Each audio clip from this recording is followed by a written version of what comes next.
What was the Leveson inquiry?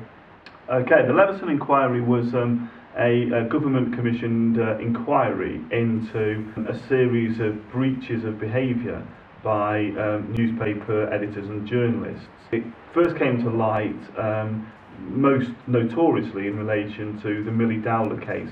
Newspaper journalists were using illegal phone hacking software in order to hack into people's phones. And this led to a huge public outcry. People were horrified that this kind of intrusion into people's privacy, particularly at a moment of personal grief and tragedy, was something that the public were rightly furious about, and grave concerns were raised. The government took this so seriously that they launched an inquiry, and a High Court Judge, Lord Leveson, was appointed to interview the people who were involved.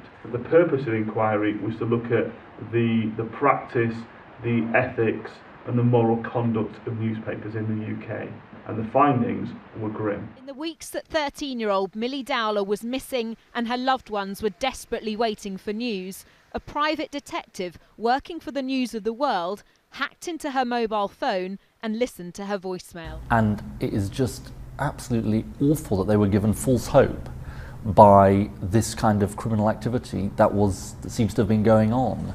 But it doesn't alter the fact that the police said... Who wouldn't feel dreadful? The way in which that must have added to the distress and the shock of that family. And that's why we need, after the police inquiries are complete, a proper inquiry into the culture and practices which allowed these things to happen. I also have to say that I failed. The findings of the inquiry were quite profound for the newspaper industry.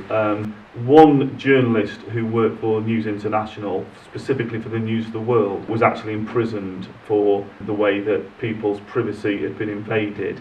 The News of the World was heavily censored and in fact was forced to close down. Now, the News of the World at the time was the best-selling Sunday newspaper, selling over 3 million copies.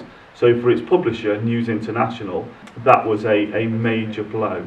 That was a seismic shift. Leveson also queried, as well as querying and damning the moral behaviour, the conduct of the newspaper industry. He also questioned the way in which newspapers were, as an industry, were regulated.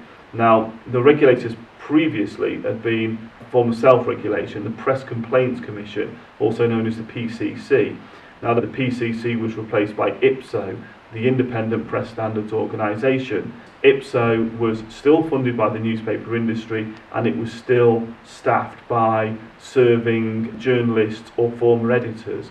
Now, a pressure group called Hacked Off, who were very outspoken on the single issue of press regulation, they described IPSO as the PCC with fresh lipstick, implying that effectively the name had changed, but their role within the industry as a regulator was no more effective.